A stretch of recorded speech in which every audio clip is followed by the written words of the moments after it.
Vamos então, vamos começar? Dia 15 de outubro, última leitura de 1 Tessalonicenses, capítulo 5. Quem vai ler? A Célia, né? Que a Célia não leu ontem.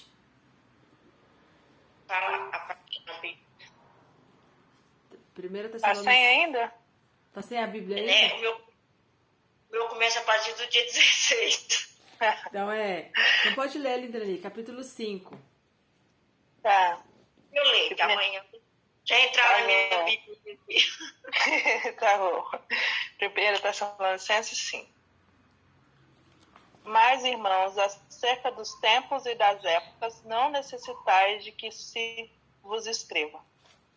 Porque vós mesmos sabeis perfeitamente que o dia do Senhor virá como vem o ladrão de noite. Pois quando estiverem dizendo paz e segurança, então lhes sobrevirá repentina destruição, como as dores de parto, aquela que está grávida, e de modo nenhum escaparão. Mas vós, irmãos, não estáis em trevas, para que aquele dia, como ladrão, vos surpreenda. Que todos vós sois filhos da luz e filhos do dia. Nós não somos da noite nem das trevas. Não durmamos, pois, como os demais, antes vigiemos e sejamos sóbrios. Porque os que dormem, dormem de noite. E os que se embriagam, embriagam-se de noite. Mas nós, porque somos do dia, sejamos sóbrios, vestindo-nos da couraça da fé e do amor, e tendo por capacete a esperança da salvação. Porque Deus não nos destinou para a ira, mas para alcançarmos a salvação por nosso Senhor Jesus Cristo, que morreu por nós, para que, quer vigiemos, quer durmamos, vivamos juntamente com Ele. Pelo que exortai-vos uns aos outros, e edificai-vos uns aos outros, como na verdade estáis fazendo. Ora, rogamo-vos, irmãos, que reconheçais os que trabalham entre vós, presidem sobre vós no Senhor e vos admoestam, e que os tenhais em grande estima e amor, por causa da sua obra. Tende paz entre vós. Exortamo-vos também, irmãos, a que admoesteis os insubordinados, consolei os desanimados, ampareis os fracos e sejais longânimos para com todos. Vede que ninguém dê a outrem mal por mal, mas segui sempre o bem, uns para com os outros e para com todos. Cosejai-vos sempre, orai sem cessar, em tudo dai graça, porque esta é a vontade de Deus em Cristo Jesus para convosco. Não extingais o Espírito, não desprezeis as profecias, mas ponde tudo à prova, retendo o que é bom. Abstendo-vos de toda espécie de mal. E o próprio Deus de paz vos santifique completamente, e o vosso espírito e alma e corpo sejam plenamente conservados, irrepreensíveis para a vinda de nosso Senhor Jesus Cristo. Fiel que vos chama, e Ele também o fará. Irmãos, orai por nós, saudai a todos os irmãos com o ósculo santo. Pelo Senhor vos conjuro que esta epístola seja lida a todos os irmãos. A graça de nosso Senhor Jesus Cristo seja convosco. Amém. Amém. Bom, eu quero entrar em acordo aqui com vocês. Paulo fala bastante sobre aqui o dia do Senhor, os últimos dias. A gente já está terminando a Bíblia, já a gente chega no nosso tão temido Apocalipse, né? E assim, irmãos, o que eu quero dizer? Eu já disse algumas vezes, Apocalipse não é a área que eu gosto de, assim, me aprofundar e saber. Por quê? É tudo muito simbólico, é tudo muito complexo, e no frigir dos ovos isso não muda. Ou seja, isso não é tão importante na nossa caminhada cristã e na nossa salvação. Saber como vai ser, vocês estão entendendo o que eu quero dizer? Esses detalhes, no meu modo de vista, não faz tanta diferença. Então, eu não gasto muitas energias tentando entender muita coisa. Eu entendo o básico, o que todo mundo praticamente entende. Então, assim, eu não vou me propor a tentar explicar coisas que eu sei que outras pessoas conseguem explicar. Eu não. Porque tem gente que gosta, então se ele gosta, beleza, a pessoa se aprofunda, estuda profundamente, e às vezes até vocês, alguns de vocês gostam mais do Apocalipse e aí se aprofunda, estuda mais, não é o meu caso. Então, como que eu trato? Vamos supor, hoje Paulo vai falar de coisas que está relacionado com os últimos dias. Eu tento entender o que está no texto, mas nem sempre eu vou conseguir e vou tentar fazer ligação com as outras coisas, porque é igual quando a gente fala sobre a eleição e o livre-arbítrio. Tem momento que está falando da eleição, mas tem momento que está falando da nossa decisão de escolha. Quando está falando da eleição, eu vou entender a eleição e vou aplicar ela. Faz sentido. Quando está falando de outra coisa, eu vou entender e vou aplicar. Mesma coisa é o que eu faço aqui. Paulo está falando do dia do Senhor, eu vou tentar entender o que ele está falando e vou aplicar o princípio daqui, de hoje, do que eu estou lendo agora. E nem sempre eu vou tentar entender esse versículo com outro. Vocês estão entendendo o que eu quero dizer?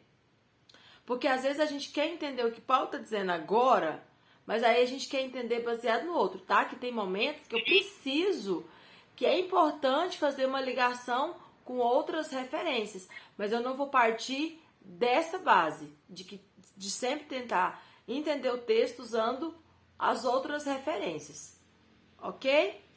Então vamos lá. Combinado não é caro, como diz minha mãe. Vamos lá.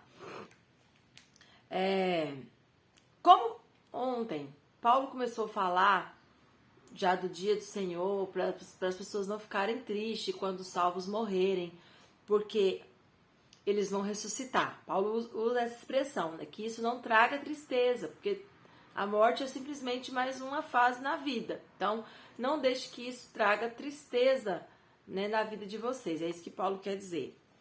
E aí hoje ele continua, ó. Mas, irmãos, acerca dos tempos e das épocas, primeiro Paulo fala sobre a morte. Paulo está consolando os cristãos porque estavam tristes, porque estava acontecendo mortes entre os cristãos, né? Uma possível morte entre os cristãos. Então, Paulo, a primeira preocupação dele na leitura de ontem era chamar a atenção para que eles não ficassem tristes, mas para o consolo, né? Hoje, Paulo continua nessa linha de raciocínio.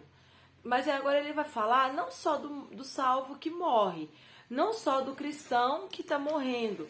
Ele vai falar já especificamente dessas coisas dos últimos dias.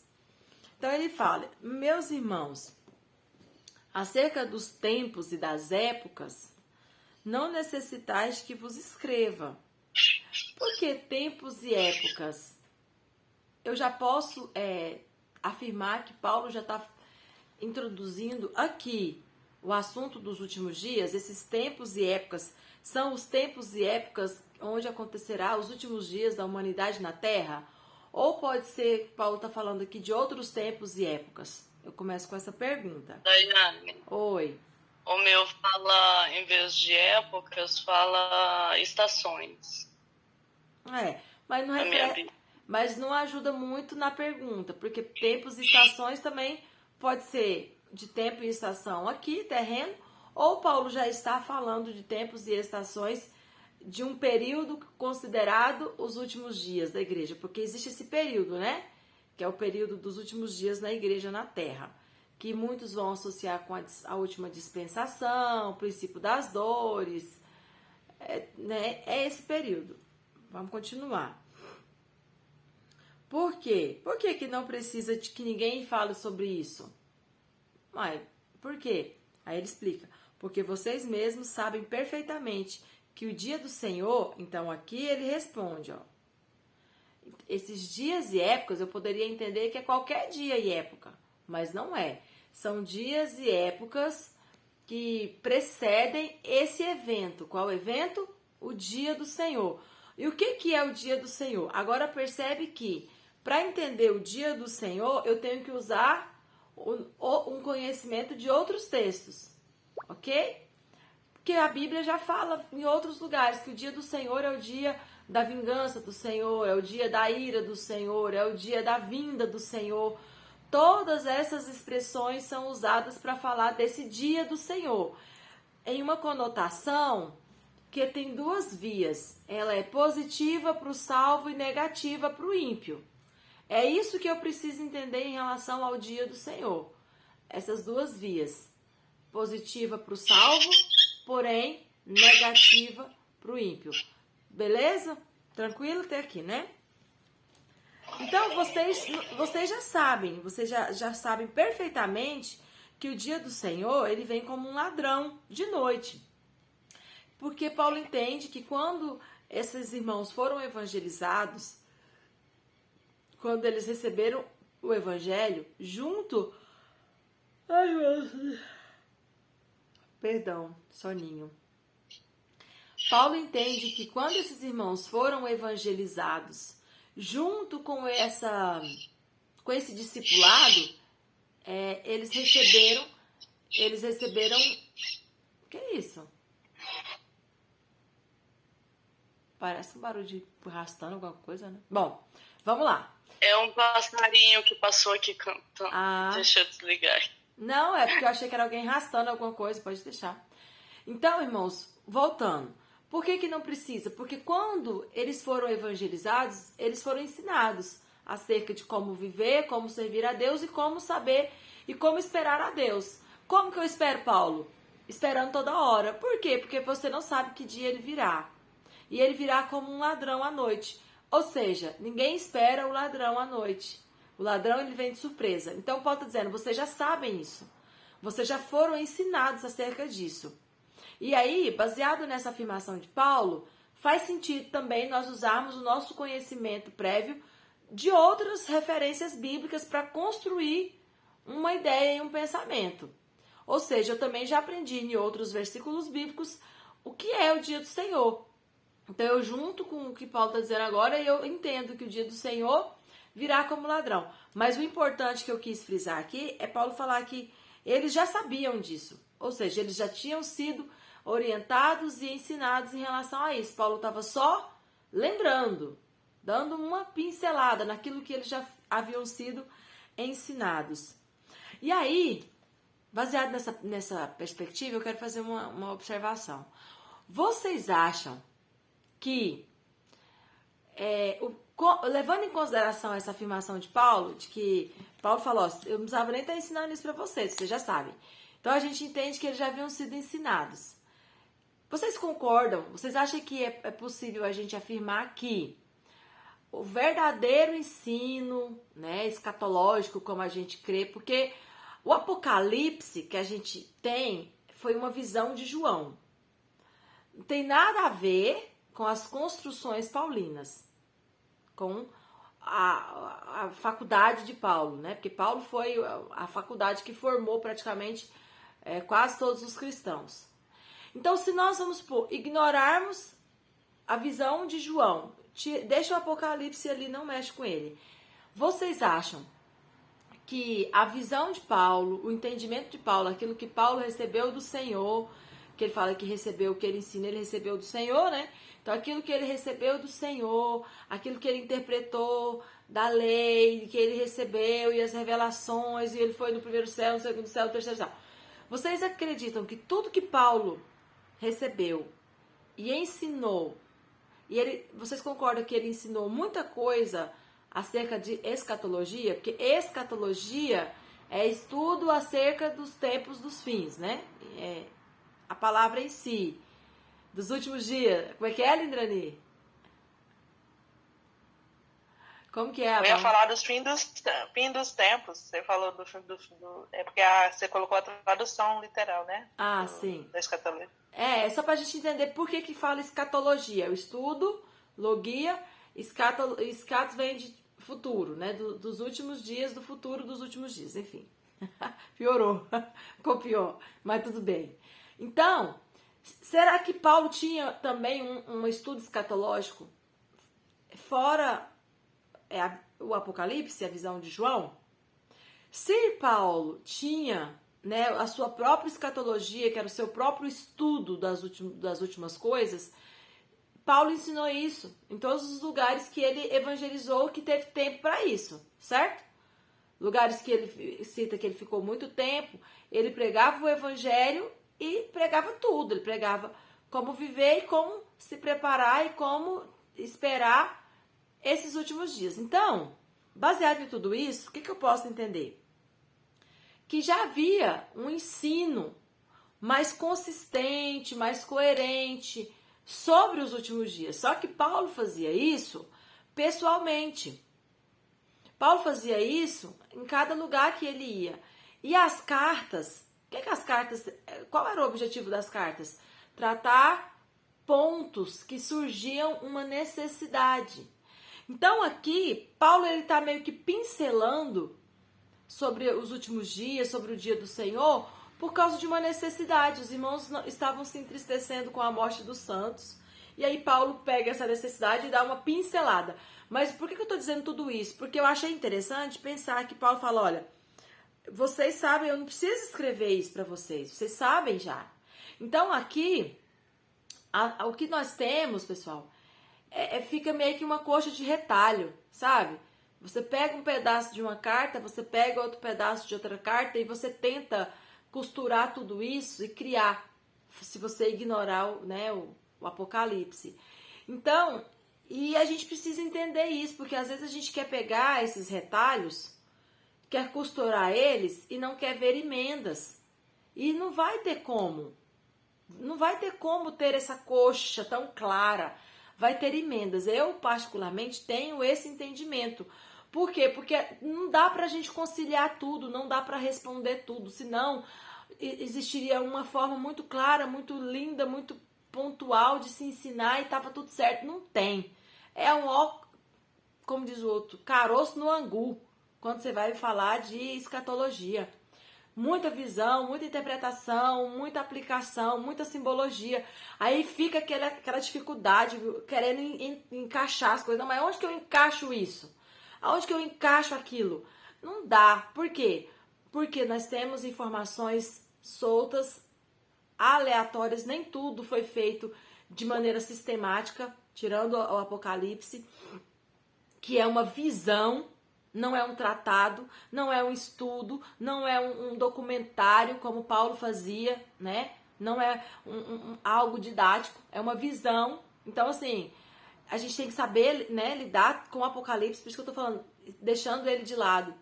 Então, o que Paulo ensina, que é mais fácil da gente criar uma teoria, criar uma sistemática, Paulo faz picado, Paulo faz muito solto, não tá amarradinho, igual as outras coisas. Então, a gente precisa ter isso em mente. Vai virar uma coxa de retalho. Vai virar essa costura. E aí vai ter coisa que você vai falar, mas por que isso aqui é diferente desse aqui, sendo que ali, isso aqui tá ligado com isso aqui?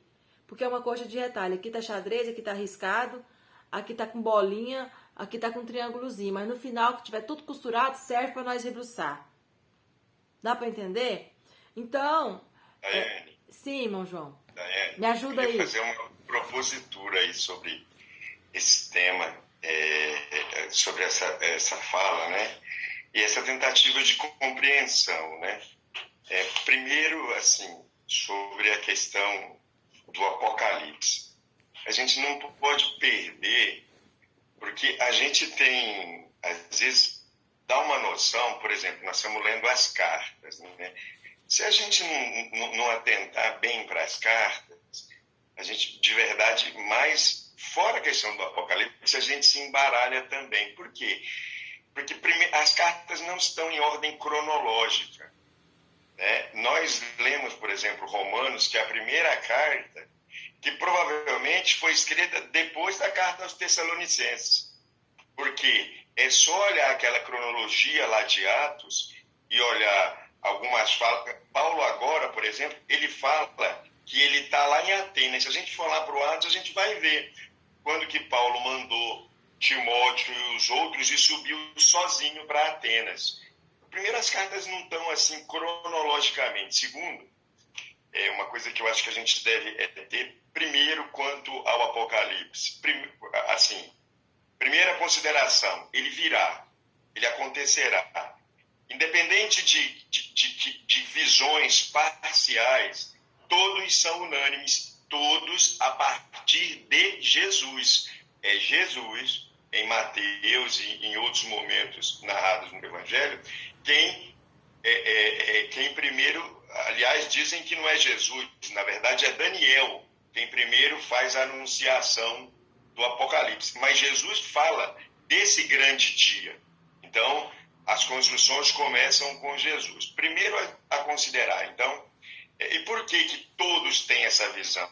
Isso a mim parece óbvio, porque quem dá essa visão é o Espírito Santo, ainda que parcial. E aí a gente não pode esquecer de uma fala de Paulo, quando ele diz, falando dos dons, e eu acho que se aplica aqui, que o Espírito Santo dá segundo a necessidade da igreja e segundo a necessidade do momento da igreja. A gente precisa entender que, possivelmente, quando João vai escrever o Apocalipse, Paulo já tinha morrido. Entendeu? Assim, cronologicamente, quando João vai escrever o Apocalipse, Paulo já tinha morrido. E isso, o Apocalipse em Paulo, ele tem uma finalidade. Quando Paulo está falando aí, exatamente isso, né? Havia uma briga em Tessalônica, uma disputa, provavelmente dos judeus contra os cristãos. Mas depois da morte de Paulo, haverá em Roma e em todo o território romano uma grande caça aos cristãos. Lembra que depois que Paulo morreu, e eu tenho certeza que foi depois, porque senão ele teria falado, nós tivemos no ano 70 a destruição de Jerusalém. E João vai escrever provavelmente depois disso. Provavelmente, que segundo, ou pelo menos o Evangelho de João, provavelmente ele é ali do ano 80, alguma coisa, que João já estaria com 100 anos. É um outro momento da igreja. Então, o Espírito vai revelando segundo a necessidade de fortalecer a igreja e dar visão para a igreja. É por isso que alguns têm, eu penso, têm visões parciais, embora todos sejam unânimes de que haverá um grande julgamento, de que haverá um grande dia onde todos conjuntamente prestarão conta, mas essas visões são parciais, elas são dadas pelo Espírito segundo a necessidade daquele que recebe para que ele possa trabalhar a obra. Paulo, por exemplo, precisava incentivar aqueles que ele convertia, precisava incentivar nos momentos de dificuldade. Então ele tem essa visão de um grande dia, de um grande julgamento. Mas talvez no momento de João, no momento de se escrever o Apocalipse, é um momento mais crítico da igreja, é um momento de maior perseguição. Eu arriscaria dizer que perto da perseguição que virá depois desse momento que Paulo escreveu a carta aos Tessalônicos, a perseguição que havia e as disputas e o certo desalento que havia dos tessalonicenses era fichinha perto do que viria depois. Quem vê aí, a Netflix tem um filme, e aqueles filmes são reais, dos cristãos jogados às feras em Roma para serem devorados vivos, dos cristãos queimados às pilhas nas ruas de Roma, com seus corpos incendiados vivos para servir de tocha. Isso ainda viria. E é dentro desse outro contexto que é escrito o livro do Apocalipse. Então, são momentos diferentes. A gente não pode descuidar dessa cronologia em que os textos foram escritos e da finalidade dele. Agora, nós vamos chegar, por exemplo, na carta aos Hebreus. E quando chegar naquele momento, essa fala fará um melhor sentido. Por quê? Porque a gente vai ver que dificilmente a carta aos Hebreus é de Paulo. E quase todos os autores são unânimes. No momento apropriado, a gente vai ver por quê. Quais argumentos que são produzidos no sentido de que a carta aos Hebreus dificilmente é de Paulo. A carta aos Hebreus é um tratado. Várias pessoas possivelmente escreveram e ela é um norte, um fincar, porque era uma necessidade temporânea daquele momento da igreja. Então eu penso que essa questão, por que tantas divergências, primeiro, porque parece que é dado aos que recebem uma noção de que virá, sem a noção de quando. Sim. Porque a noção de quando isso aconteceria, vamos lembrar que Jesus, quando questionado, falou, olha, vai acontecer. Quando? Só meu pai que sabe, nem eu. Só meu pai. Ninguém. Por quê? Porque tinha uma finalidade saber que isso aconteceria. E tem. E isso está relacionado à questão do ser humano, do estímulo. Por quê? Porque se eu souber, por exemplo, que o Apocalipse, para quem crê, não virá no meu tempo, talvez, e somente talvez, diante das dificuldades, eu tenda a desistir. Isso não vai acontecer nunca. Então eu penso que essa coxa de retalhos, ela tem que ser considerada dentro da cronologia do tempo e da finalidade que ela foi produzida e da revelação em cada um daqueles que recebiam. Eu penso que se a gente compreender assim ou olhar sob essa perspectiva, fica mais fácil da gente compreender por que alguns têm uma visão mais parcial e por que o livro do Apocalipse em si, João já isolado, já tendo vivenciado a destruição de Roma, já tendo vivenciado possivelmente outras situações, e aí João tem uma outra visão, quiçá, ou quem sabe, uma visão até mais para o futuro, e não necessariamente para aqueles que estavam ali. Talvez sim, talvez não, porque as cartas são endereçadas às igrejas. Isso seria uma óbvia a esse pensamento. Mas eu acho que é por aqui, Daiane, sabe? A gente não pode desprezar os momentos que foram produzidos. Voltando naquela máxima, que não é minha, é do Evangelho, que o Espírito dá os dons, e revelação é um dom, e profecia é um dom, e dá os dons segundo a necessidade da obra e para que seja usado em favor da obra. Sim, mas é perfeito, ajudou bastante. Então, quando a gente já pega tudo isso, a gente já lê assim, com menos ansiedade. Essa que é a minha preocupação. Eu percebo que as pessoas, elas ficam lendo sobre o dia do Senhor, sobre as últimas coisas, com muita ansiedade, querendo entender tudo, querendo que tudo faça muito sentido, querendo que tudo esteja muito amarradinho. E a fala do irmão João me ajudou nesse sentido de entender. Eu entendo também desse jeito. Não dá para amarrar tudo, porque são momentos diferentes, necessidades diferentes, e você vai pegando o que cada um tem para acrescentar e tenta construir o conhecimento e o entendimento do que será esse dia do Senhor. Tranquilo até aqui, gente? Balanga assim a cabeça assim. Tranquilo de verdade? Todo mundo em paz? Então, beleza. Vamos tentar, então, ver um pouquinho do que Paulo está falando do dia do Senhor para os Tessalonicenses. Lembrando da fala do irmão João. Cada fala vem para atender uma necessidade. E aí, voltando ao que eu disse. Eles já sabiam como seria o dia do Senhor e as coisas as coisas do fim. Eles já tinham sido ensinados. Então aqui eu não posso pegar o que Paulo está dizendo para eles e tentar construir todo o conhecimento só em cima disso, porque eles sabiam de mais coisas que Paulo não está dizendo aqui, beleza? Versículo 3, Paulo vai dizer assim: pois quando estiverem dizendo paz e segurança, então lhes sobrevirá a repentina destruição, como as dores de parto, àquela que está grávida, e de modo nenhum escaparão. Paulo está dando aqui uma característica sobre o dia do Senhor. Ele diz que o dia do Senhor terá uma falsa paz. Então, essa característica eu acho que todo mundo tem ela em mente, né? Que quando disserem paz e segurança, a gente vai achar que está tudo muito bem, a gente vai achar que está tudo muito em paz e tudo muito seguro.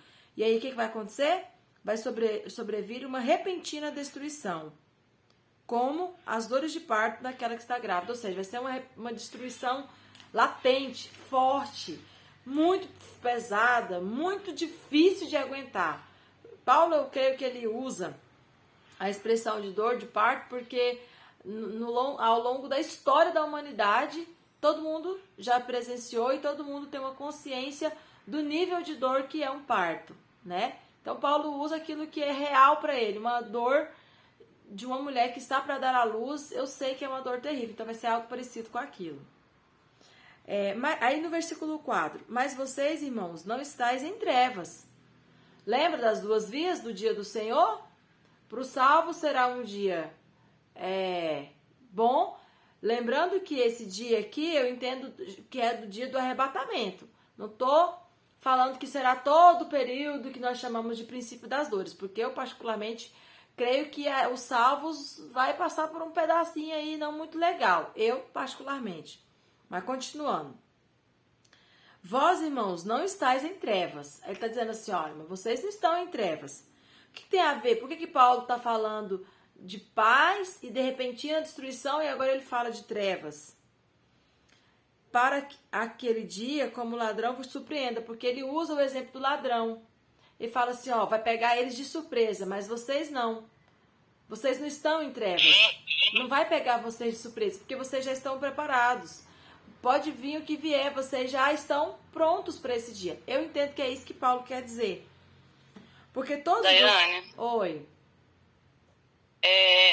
Você acha assim que vai começar essa tribulação, esses dias de dores, e nesse momento que a igreja vai ser arrebatada, ou a igreja vai passar por toda essa tribulação? Ai, Cida, não me faz essa pergunta, porque assim, nós temos referências bíblicas. A igreja de Deus, a maioria das igrejas acredita que a igreja vai ser arrebatada. Há um consenso em relação a isso. Que quando começar a tribulação, a igreja vai ser arrebatada e vai passar apenas pelo princípio das dores. Só que, para mim, esse princípio das dores vai ser um momento difícil. Porque eu entendo o discurso de Jesus em Mateus, Jesus falando para as pessoas se prepararem, os salvos, aqueles que eram discípulos, para se prepararem para um momento não muito legal. Não vai ser um momento muito tranquilo. Então, eu particularmente acho que o cristão, ele tem que estar preparado, porque pode sim que ele passe, sabe? Por momentos de privação, por momentos de perseguição, por um momento de não muito legal, entendeu? Só que não é o consenso. O consenso é que a igreja vai passar só pelo comecinho, mas quando o trem for arrochar, a igreja é arrebatada. Eu temo que esse comecinho não vai ser tão light. Acredito sim no arrebatamento, acredito que a igreja será arrebatada, mas eu acredito que o discurso de Jesus, ele nos dá a entender que nós vamos passar por um pedacinho não muito legal. Respondeu? Não. É difícil responder essa pergunta. Eu acredito sim também. Ai. Eu só queria saber a sua opinião, mas eu também acredito dessa maneira, que não vai ser assim tão legal mesmo. Vai... Só que eu não acredito que, assim, quando tiver essa tal de marca, essas coisas, eu creio que a igreja não vai estar, né? Eu acredito que não, porque aí já é difícil. Então, aí, é igual eu te falei, tem várias visões, porque, tipo, se a igreja já foi arrebatada, todos que estão aqui são os que vão passar pela tribulação. Então, para eles, a marca vai ser meio que automático.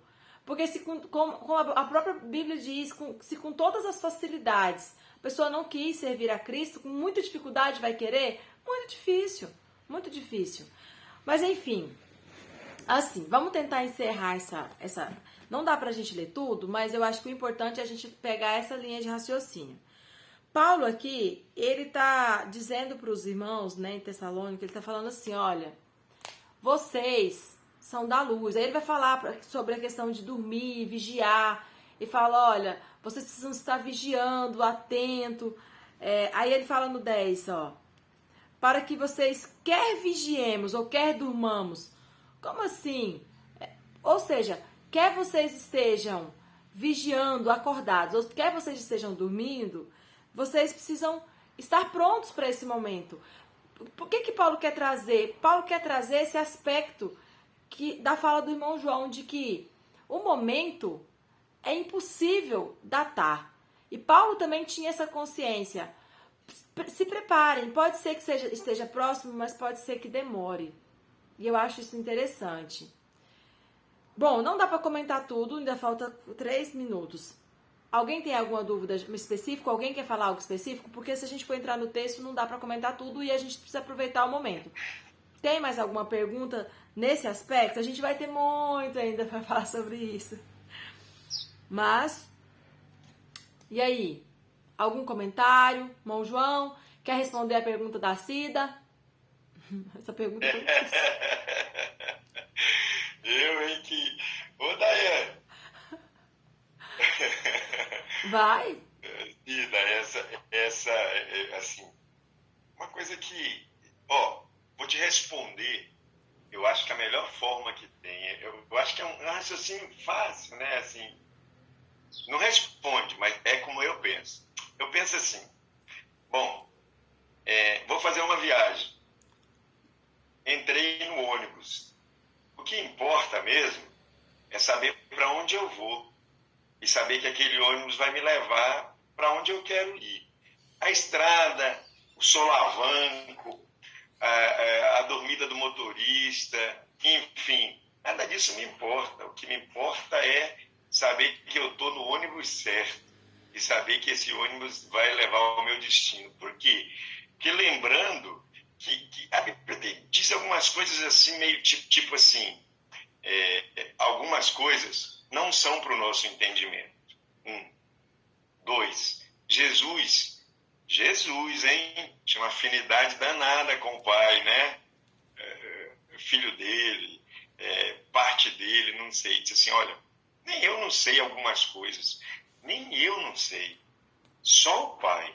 Se Jesus tinha essa postura, essa compreensão, é porque algumas coisas não são para nós, eu penso, né? Às vezes alguém usa isso, algumas pessoas usam isso para dizer, aí é fácil, né? Toda vez que eu te ponho no canto, você tem essa resposta, mas é a resposta.